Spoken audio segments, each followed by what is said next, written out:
Alright, hello everybody, welcome to the patch 13.6 rundown for amateur play. My name is Quintic, and today I'll be using my system of predictive criteria that I've been developing to help me assess the probable impact of the patch on all levels of amateur competition, with a special emphasis on like the platinum, gold, diamond area, the lesser skilled brackets that are underserved by other patch note shows, you know?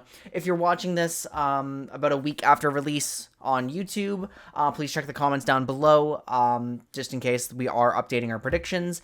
And if you are receiving this video like on YouTube too late for your own competition, then don't forget that I do always stream these on Twitch, right? Now, that being said, sorry to the VAS players, the BOL Gold players, the fact that we are recording this so late, everybody in a Wednesday league is not going to be able to profit, but sometimes that's the way the cookie crumbles, right? Okay, first of all, Milio is releasing this patch. As usual, new champion or rework or whatever, I'm not going to talk too much about them during the patch note show. Day 1 Milio is out now if you want to understand a little more about how he works. My initial impression on his power level is that it's not excessively high, but that he is baseline useful, right? He has an AoE cleanse. He doesn't need to be optimized around too intensely. He does have some very meaningful weaknesses to hyper poke, not a super impactful lane phase, scales into a lot of relevance, so I'm expecting him to be useful for amateur competition, especially levels of play where lane phases aren't being punished super hard, so he's probably going to be like a monster in IBS, but I'm not expecting him to like take over the game or anything, right? So you don't need to like immediately jump on him, add him to your pool, unless you're excited to play him. Okay, Ashe is getting a small secondary update to follow up her last set of changes. She did lose a pretty major chunk of win rate on the last patch after losing 20 seconds off her rank 1 R cooldown, right? And that obviously did impact AD carry Ashe, and we predicted that the 6-second duration on Q would be nice, but not like super extreme, and we predicted that, you know, the poke damage wouldn't do too much to her. And I do think support Ashe is in a reasonable spot, and AD carry Ashe is in a reasonable spot. Like, you can play both. Neither are oppressive anymore. She's not dominating bans. Now what they're doing is they're just increasing the damage of her frost shots by 5%. A flat 5%. Well, that's a DPS increase to a DPS champion. Ashe is a champion with low DPS, so I now have to wonder, like we've never considered a champion with very low DPS gaining DPS, really. I'm not going to overthink it. Small DPS change to a DPS champion usually results in virtually no changes to pick conditions, and so we will make that prediction for Ashe. Aurelion Sol is getting a significantly more impactful suite of changes than the last one. So you're going to start to hear some top-level talk about Aurelion Sol being kind of overrated. Top-level analysts are definitely saying, like, he's too exploitable in the early game. Like, yes, of course he scales into a full neutralizing monster. He is a control menace, but, counterplay is developing up there. But that's up there, and we're down here. And down here, Aurelion Sol is an absolute monster, because we're not punishing him very well, right? And he is scaling, and he is neutralizing, and he absolutely, like, stomps uncoordinated pushes. This is magic damage per second. He's losing 10 magic damage per second. He's losing 10 damage on a burst, and therefore that's 20 magic damage per second. That is a small DPS change on its own, would not make a significant difference.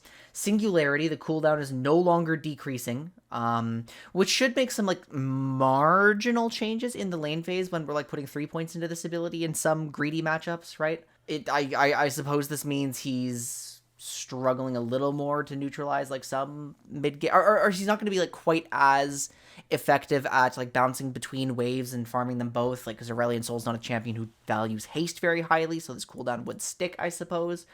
Gonna have to think about that one a little more deeply. And the stun duration and knock-up duration have both gone down on Falling Star Skies Descend, but they rolled back a change that they were considering making, which was Skies Descend is unlocked at 100 Stardust, not 75, which would have actually made a pretty significant difference in how often Aurelion Sol can make big plays.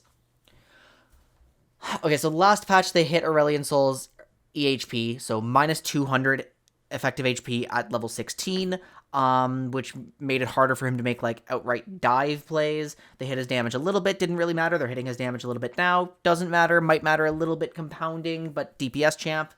This I'm struggling to see as, like, a damning nerf for generalist levels of play. Now that this is a 1-second stun, you're not guaranteed a burst during CC when you factor in tenacity, which could be a big deal if the enemy has mobility, right? When we see a champion receiving nerfs to multiple distinct aspects at once, that usually implies that the champion does become slightly weaker, does maybe drop down like one tier in a tier list, that sort of thing, right? But Aurelion Sol is disproportionately overperforming in like moderate level solo queue, which does translate to a degree to amateur. Predictors say he's slightly weaker. Counterplay being developed at top level says he's weaker than we think he is. However, I would have to conclude that this isn't like huge, like, earth-shattering, pool-changing levels of nerf. Okay, Dr. Mundo. Dr. Mundo had, like, one period early in the year where he was, like, stupid busted just because he was doing entirely too much damage and getting through the jungle, like, entirely too fast, which was really funny. And I'm going to have to remind myself what they did to him. Oh, yeah, that's right. That's right. What they did to Mundo is they reduced his base health by 40. They reduced his armor growth. They reduced his bonus attack damage. And it no longer deals more damage to monsters than intended. It hit his clear speed. I didn't think that looked hugely power impacting. By solo queue metrics alone, it was hugely power impacting. I didn't think, like, he lost about, like, 150 EHP in the mid-game. That matters. I had a poor predictor for durability. It matters a lot. Plus, this was a double-dip nerf where he lost damage from this and then lost further damage from this. Yeah, that's right. And they also tried to hit him previously, but that one didn't matter either. But in combination... that's right. That's right. So basically, I suppose what happened to Mundo then is he stopped doing blatantly overpowered levels of damage. At the same time, when it became like really awkward to max Q, everything got like a little bit expensive, right? Became harder for him to top lane, became less practical for him to jungle. At the same time, he was kind of a Heartsteel user, and he was like overpowered at the period where we didn't really understand Heartsteel's counterplay very well yet. So what have we got? We've got a stat stick champion who needs to be able to, like, stat stick you, who needs to be able to just overwhelm you without being susceptible to tank busters. And we have Kraken Slayer as the best AD carry mythic right now. AD carries are very, very strong. Definitely not implying that it's Mundo's meta. Health regeneration is increased. Okay. Health regeneration scaling is decreased. So this compensates for that more expensive Q, like, to a degree that people were talking about, so it's like a little less punishing to with your Q. You're not actively killing yourself by trying to poke and failing, right? Heart Zapper recast timer is actually a pretty big deal, because, like, that first half second is, like, when it's at its strongest, right? So you can just tap it, mitigate all the damage, heal up a bunch immediately. That's probably what I would read as just a quality of life, but it is objectively power impacting. And damage to jungle monsters on Blunt Force Trauma. Up here. Higher. Oh, this champion's role in a team composition is awkward. This doesn't unlock more ease of execution for Mundo in, like, mid-game team compositions. This doesn't unlock a dramatic amount of extra laning power. This doesn't solve Jungle Mundo's access to scaling issues. Like AD carries are still strong. Kraken Slayer is still strong. No reason to add Mundo to your pool. No reason to drop him from your pool. Very negligible changes for our purposes. Galio in amateur play still gets inherent value from the Galio Camille combo, which people still struggle to play around. So it's not like he's disappeared from that, like, our level of competition. What is he getting? So the magic damage reduction is going up 5% at all ranks, and the ratio is going up by 4% per 100 bonus magic resistance. It is still kind of hard to get some magic resistance, but, you know, splash a Negatron Cloak in here, you're getting now plus 6% rather than plus 4%. It's a very marginal buff, but, you know, fine. That's fine. You can factor in an Abyssal Mask, see what happens. Yeah. Physical damage reduction is going up proportionately, like it's plus 2.5%. It's the same, it's exactly half the value of this. And the Justice Punch is up or down 1 second per rank. Now, much like Kiana before him, this becoming close, like this is now 1 second off of in-combat spammable mobility, which is a very funny concept, which is a lot more access to some CC, which if you can find some haste builds for Galio like that, should be pretty good. Actually, that causes me to wonder whether Cosmic Drive is a good item for him, because he would qualify as a utility champion. He would value, like, the raw haste stat stick. I wonder if, in conjunction with that change, Galio is actually quite a bit more of an appealing pick. I would imagine in solo queue, Galio struggles just because he is so much of a 2v2 champion, like a very pure play with your team champion. So that said, nothing wrong with him in comp play right now. I think, again, this is very minor. This is approaching major. We might have some new builds to check out. Very slightly stronger. Cool, Galio is a bit more of an appealing pick. I wouldn't underrate this. I wouldn't overrate this. And I just have to give that unsatisfying, like, neat conclusion again. Like, ugh. Talon is receiving some buffs. Talon also got some buffs rolled back. I'm noticing there was a ratio increase on the PvE that did not make it through. I think that's honestly fair. Talon is gaining slightly more access to mana. I think that probably does not impact his ability to play out a sequence dramatically on a plus 23. But alas, that's fine. Blade's End, the damage is going up 5 early ranks, up 25 at 18, plus a 10% AD ratio. That's actually a pretty meaningful damage increase, no? This doesn't hit our early 40 threshold for burst champions getting burst damage. That threshold becomes less important later on. It is a nice small damage increase. This is a nice small increase to the availability of your rake. These changes seem tailored for mid lane Talon more so than jungle Talon, given how much of it is mana. Okay, so Talon is given, like, an extra half of a W. I would again say relatively small but power impacting if you're a Talon player or an old Talon player. Sure, have fun, enjoy. We have seen literally nothing that should change anybody's pools so far. Okay, here's a change. Here's the change. Okay, Vayne is getting quite a lot of buffs. Vayne is gaining 15 bonus movement speed flat. Apparently, we got it wrong. The ultimate value has not changed. It was 90 before. It used to triple. Now it only doubles. It's still 90. Okay, so that's not as big a buff as we initially read, but, 15 flat for free in Chase Down, we'll take those, right? Mobile champions have lived and died by 5 movement speed, especially if they were melee, but this is a ranged Chase Down champion too, right? So that's, that's big. Tumble, damage increased significantly, plus 15% AD at early ranks, 80, 90, 100, 110, plus 35% AD at high ranks, which is actually a pretty big deal for opting into higher AD crit builds, for opting into earlier IE, for going away from, like, the Ginsu's routes, which is nice because, like, Ginsu's is an excellent item, right? Ginsu's is a strong item, but Ginsu's is best when you're speccing entirely into on-hits, and, like, was Vayne really getting a lot of value from, like, early Bork, like Bork Ginsu's Shield Bow or something like that, like Wit's End Ginsu's or something like that. Ginsu's was awkward to splash in. Having greater AD ratios will make it better to go into the crit. This is massive. This is huge. The empowered attack duration going down to 3 seconds, you only have 3 seconds to proc it, means that Q goes on cooldown faster when you don't attack, which is an increase to safety, which is, like, you can use this defensively a lot more easily now. You can use this to chase down without catching people a lot more easily now. This is a major increase to Vayne's out-of-combat mobility. And then we have an early increase to the percent max health damage, which eventually, like, decreases. So it's more of an incentive to max Q first rather than W. And I think we'll take that incentive when, you know, Q looks like this with this AD ratio.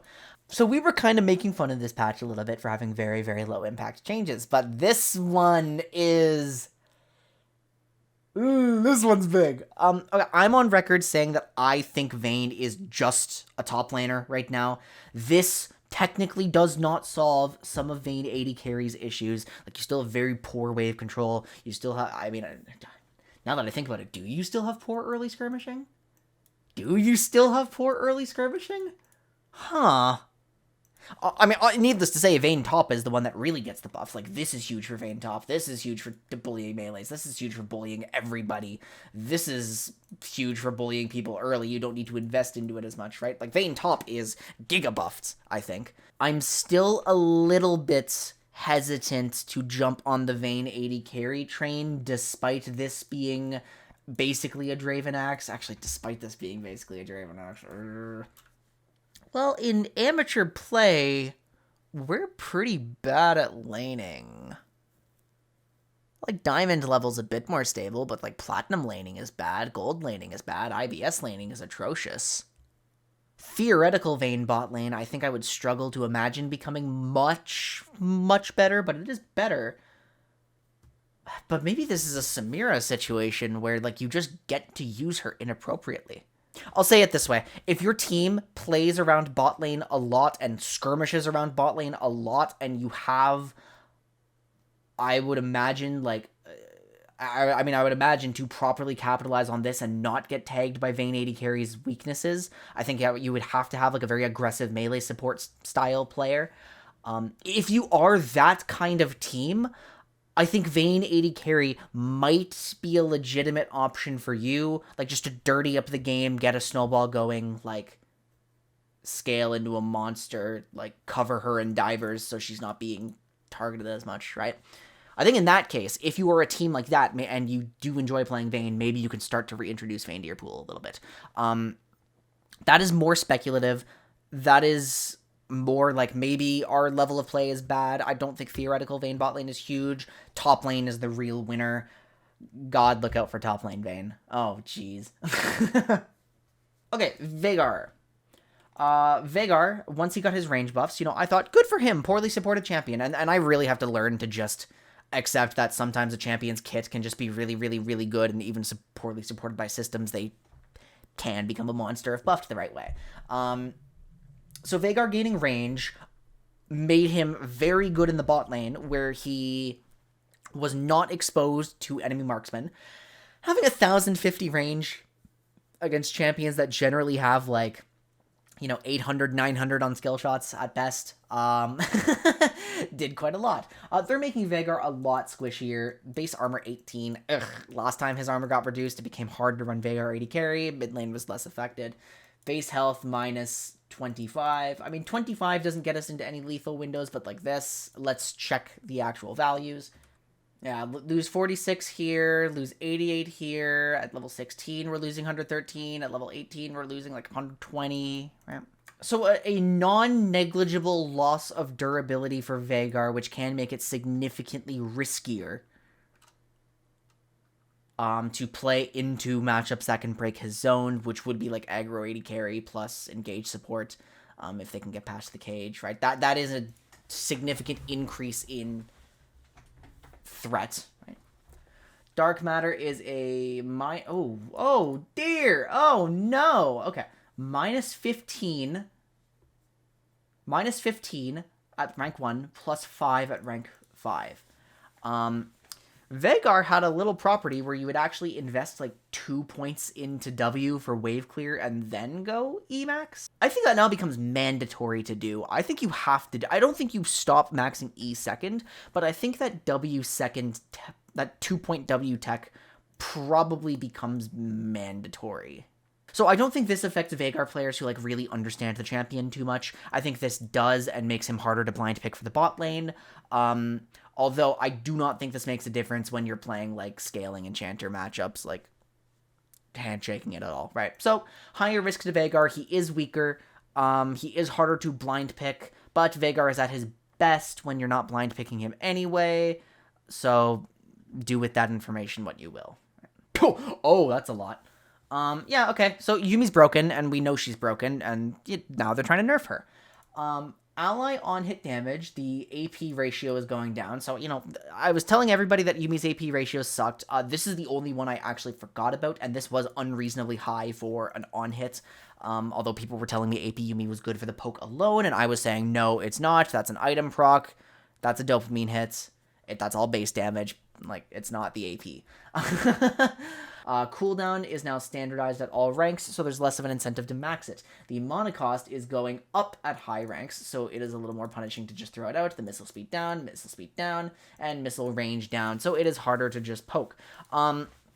I think that's fair. I think limiting Yuumi's output like a little bit in terms of damage is fair. I don't think this actually dramatically affects the damage Yuumi builds that we did discover, which was Mandate Rush. I didn't know about that when I released a Day 1 Yuumi. The Mandate Rush will be weaker as a whole, but, Yuumi has other strengths, and she will be fine. Like, she's still, just like the old Yuumi, you hit one aspect of her, and she's got a million others that are, like, just as good, right?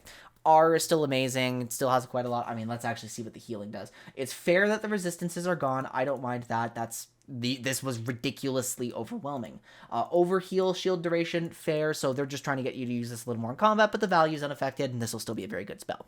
Still has a lot of value with the on-hit. Still has a lot of value with the on-hit healing. Still has a lot of value with the shielding, the summoner spells. She's still a good champion.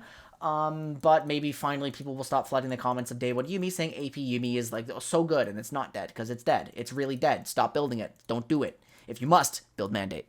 So we're starting with a Bloodthirster nerf, and a Bloodthirster nerf is very fair. I didn't know what to make of this item immediately after it got reworked, but about a patch after that change, I finally sat down, did my study on standard marksman itemization, and what I discovered is that shield bow is pretty much irrelevant while this item is in the game, in its current state. Bloodthirster is amazing. It's a really good rush on half-casters. It's a really good second item, like for the generic marksman, in situations where it would be worth it to delay your capstone.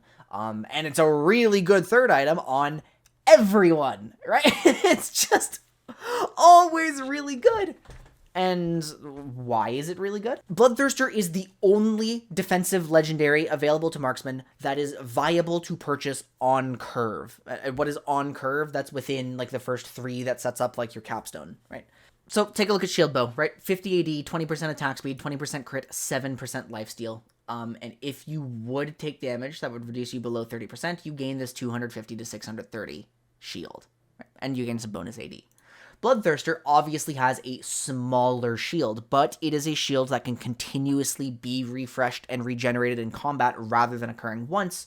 It has 5 more AD. It does not have attack speed. It has significantly more lifesteal, right? So just imagine like when this was 180 up there, how it's quite a lot more competitive with this 250, right? I think you can understand why that's a big deal on all half-casters, because realistically, the only advantage that shield bow had over Bloodthirster was this attack speed. And on top of that, Bloodthirster's on a mythic, so you can still opt into Kraken later. Like, shield bow really ended up in this niche where it's only super good on hit champions, because Bloodthirster was choking it out so much.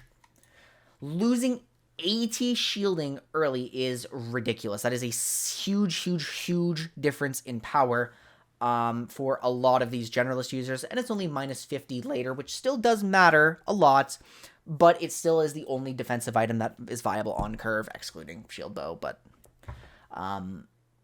that property doesn't change. So what does this mean? Does this mean Bloodthirster Rush is dead now that we're losing basically 80 effective HP on the item? Well, I can't say for sure, and I'd be a little bit surprised if it was, like, dead. Because still, the optimal half-caster users, being Draven, Misfortune, champions like that, I think will continue to get value out of this item despite that higher high, just because they apply the raw lifesteal number so well. What about, like, Caitlyn on second item? Is this competing worse with Infinity Edge? Yes, it is a weaker option relative to Infinity Edge now. I think it's likely that it doesn't win out as universally on second item in that case, right? What about Samira? Because Samira was, like, an incredible Bloodthirster rusher. She has no value out of shield bow relative to this. Well, I mean, Samira did get that reduction to her lifesteal on ultimate, but she is still such a good user of lifesteal. Like, I mean, is it really that crazy to believe that on its best users, this nerf is not enough to devalue Rush Bloodthirster? I don't think so. Minus 80 is a big swing for durability, right? It is a big swing. It is weaker. But in the context of the itemization system that we've outlined, the conclusion is that this has not fully gone away as a rush on its best users. It has not fully gone away as a second item competing with capstones, and it has certainly not fully gone away as a third item when it's good on everybody, right? It's just there's more of a conversation to be had about like whether it's universally best. That's a per champion conversation, and that's too complicated to go fully into in this discussion, right? Because that takes forever to talk about everybody. Yep, let's start talking about Nashor's now. So Nashor's is getting a change, and it's a weird one, right? The cost is going up by 200 gold. There's now a Fiendish Codex in its build path, and it grants 15 ability haste. So let's just immediately start. Will this create Nashor's conditions on non-core Nashor's users? Hell no. This change is doing absolutely nothing to make Nashor's like actually appealing on the generic mage, right? You're not gaining more Nashor's conditions that didn't necessarily exist before. Now, on Nashor's users though, Kayle loves haste. Gwen, does she love haste? Like, is this enough to push her back towards Nashor's over stuff like Shadowflame, pure burst Qs? That's a conversation. I'm not qualified to answer it. It's kind of interesting. Does Twitch care? No, this is actually bad for AP Twitch. This nerfs Twitch, right? AP Varus likes haste. Yes, Gwen does like haste on her E. Gwen would be trading greater stickiness for Nashor's in turn, like off for significantly worse burst, right? Is 15 haste not really good at a price of 200 gold? Yes, but if you don't value that haste and you have low income, that sucks. Now, Azir still needs his penetration to really pop off, right? So I'm not sure this makes Azir, like, super Nashor's oriented. I mean, it's definitely better for him than it was before. We'll see how that pans out. Do you want to argue for Echo? Like, do we want to argue for Diana? We can argue for Echo and Diana a bit. Like, Diana tank builds could value some haste. Could be okay. Like, Nashor's Jack Show, kind of good for Diana. Right. No, wait, no. It just clicked in my head how right you are. It just clicked in my head how right you are. AP Varus is 100% reliant on his ult cooldown, and now he's gaining haste on his core item. Big deal, actually, for AP Varus. AP Varus is a big winner. I agree completely. So, you know, I would say it's a good change. The core users are happy with it, and no one else cares, and it doesn't disrupt anything. So, nice. Okay, Navori Quickblades, best performing ADC capstone by a small amount. It's out DPSing Infinity Edge due to resetting auto attack self buffs. They're just going from 15% of the remaining cooldown to 12% of the remaining cooldown. Very, very few champions were choosing between Quickblades and IE on a per game basis. The only ones who really were like Neela and Zeri, to my knowledge. So, I mean, it slightly weights IE more heavily for those champions.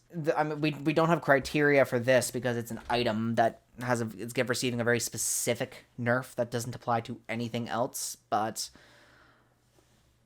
are we really going to be that pressed at losing 3% of a cooldown per auto?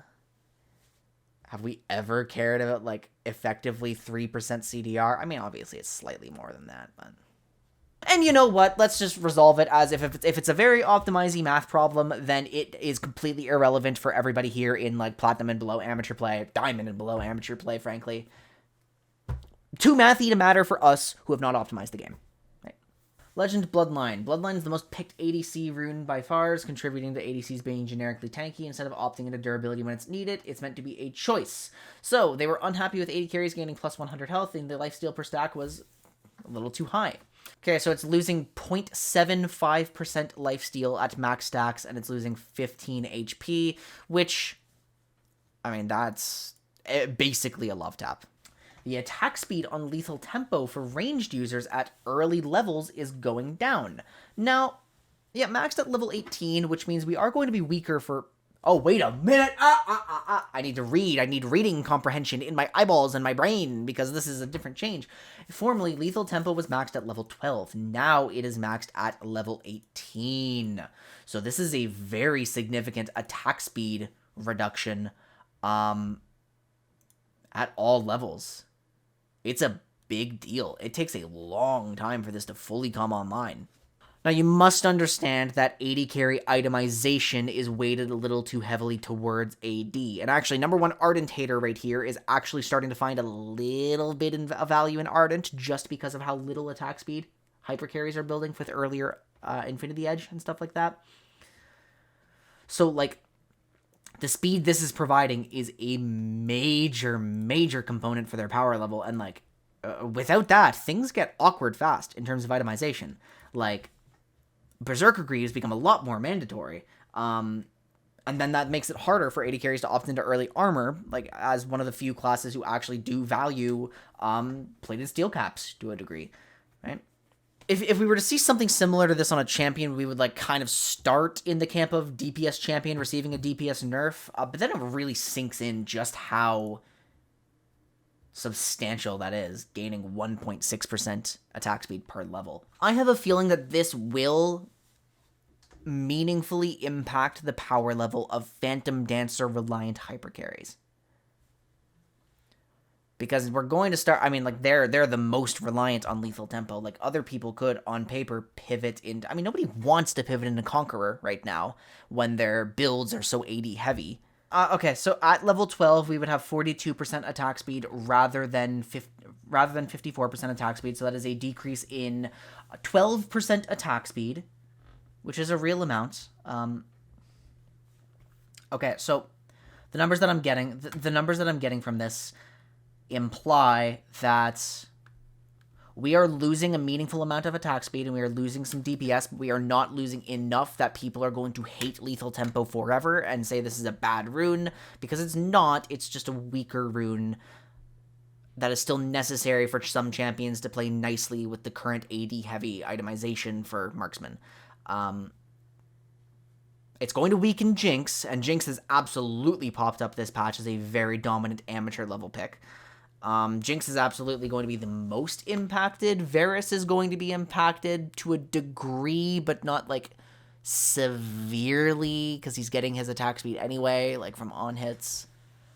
The Hob pivots, the yeah, it's really a Jinx hit. It's like predominantly a Jinx hit. A little decrease to Jinx priority, decrease to Xayah priority, decrease to champions like that. We have some dragon changes. They are trying to make you take fewer dragons, or, like, prioritize them a little less, or it's like, we don't care if we give up a single dragon or something. It's okay to play around top side. So did they succeed? Let's find out. Hextech Drake, which is by far the best Drake, is now worth 7.5% A haste and attack speed, which is still a good amount, and we're still happy with that, right? The soul is reduced by 5% slow. Doesn't really matter. Still an excellent slow. I don't foresee any major strategic changes. Infernal Drake losing 1% AD and AP. I mean, like, look, you really start to feel these on the dragon stacking, I suppose. So, like, actual full dragon stacking isn't as good. But, like, the single Drake changes? No. Losing 1% armor and magic resist. I'm not prioritizing a single mountain Drake differently. We're losing 4% total. I'm absolutely not prioritizing any amount of mountain Drakes differently. Like, hell no. This is still excellent. And, like, minus 0.5% missing health regen on Ocean Drake. Not really. And they're not hitting Chemtech or Cloud Drake, which is good because those are the less powerful Drakes. It's just equalizing the playing field a little bit, right? So yeah, this is actually the buff where I said Dragon aggro should be the meta, and my team was, like, my team at the time was playing, like, entirely ranged supports and, like, Sejuani support, which is, like, the one Dragon aggro melee. And we were winning games a lot on Dragon aggro. And then lo and behold, half a year later, Marksman supports. Like, woo! Which I never would have predicted. I'm not taking credit for that. I never would have predicted that would happen. But it is along the same lines. Dragon aggro is the best way to play the game. They're trying to disincentivize Dragon aggro from being the best way to play the game. But, like, I'm not making any major strategic changes. It's just a small, like, hey, we're losing the first Drake isn't, like, quite as bad, but it's so minor. Like, it's not. you're never gonna see these, like, last 2 values unless you lost the first 2 Drakes anyway. So this is technically punishing you for, like, I don't know, it's this also nerfs playing topside technically on these values, so I'm not going to make any strategic changes whatsoever on Drakes. So that's the patch. Honestly, really not a lot happening in this patch, but they did backload the stuff that matters, like Vayne matters, Veigar matters, Yuumi matters, BT matters, lethal tempo matters. Like 5 changes that might matter for you and your team, where you might make some slight adjustments, but it's become really apparent to me recently how important comfort is in amateur play. Like, my levels of play study on Platinum was a little bit wrong, and I was severely overestimating our abilities. Like, the abilities of my team, the abilities of my opponents, right? So I just want to take this very low-impact patch to really emphasize that you should not dramatically change what works for you and for your team on a patch-by-patch basis, because comfort and experience trumps all. So, like, I mean, even, like, this Vayne change would really only matter for you if you have a player who, like, was a big Vayne player and wants to cycle your champ pool now. It's time to cycle, right? Or this Veigar change, like, only really matters if you were, like, flavor of the monthing Veigar, and I don't think you should have been, but if you, like, really are a dedicated Veigar player, you will find ways to deal with this, and you should stick with your champion, because that'll win you more games than overreacting to a nerf, right? So, yeah, for the most part, we don't care about most of what occurred during this patch. It's not a big deal. And amateur devalues the impact of a lot of these changes anyway.